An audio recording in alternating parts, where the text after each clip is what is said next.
I want to thank everybody for the tremendous support. I'm going to Walter Reed Hospital. I think I'm doing very well, but we're going to make sure that things work out. The First Lady is doing very well. So thank you very much. I appreciate it. I will never forget it. Thank you.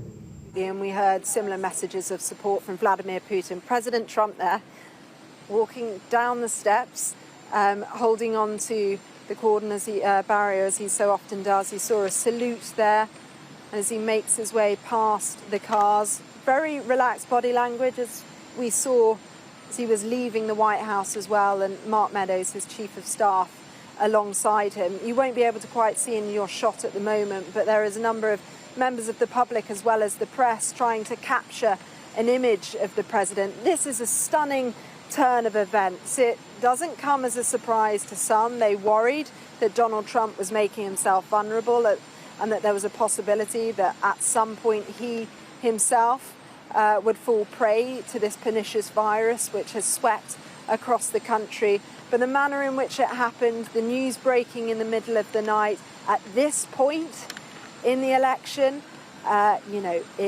don't think anyone predicted this. Yes, and the next event in the calendar of real significance is the vice presidential debate next week, isn't it, Cordelia? So what are the implications for that? Yeah, well, I'm actually waiting for confirmation that that is still going ahead, of course, taking place between Vice President Mike Pence and Kamala Harris as well, the Democratic vice presidential nominee. We have heard from a spokesperson for the Vice President, Mike Pence, who says in no way is he taking over at this stage. He, of course, would be second in line if anything were to happen to Donald Trump to take over the presidency of the United States. If indeed that were to happen, there has to be discussions, as I understand it, with the Republican National Committee about who becomes the presidential candidate, if you like. But these are all hypotheticals. This is all the kind of machinations of events that we are not having to confront at this point. But when it comes to just this immediate term, the debate, we don't know if they're definitely going ahead, what they will look like, what the rules will be like. These could all happen remotely, for instance. That is one possibility that they're looking at. We're also looking at rewriting the rules because of some of the fallout about how tumultuous the first one was on Tuesday. It's a chance for Mike Pence to reassure the nation. He has been seen as sometimes a more sober voice in the White House, quite different to some of Donald Trump's more mercurial ways. But Kamala Harris as well will be seeking to continue to keep coronavirus front and center of the Democratic campaign.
Guys, breaking news out of Washington. We know that President Donald Trump and his wife have been diagnosed with COVID-19.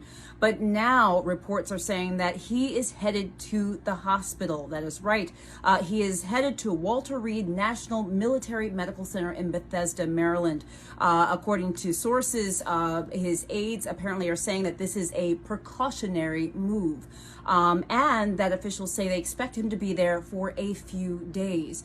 Now, guys, there's a lot that we still don't know about his symptoms. We've been given reports. Some people say he's had mild symptoms. Some people say he's had moderate symptoms. Some have said he has a lot of fatigue, a fever, but we don't know how high and necessarily for how long he has had that.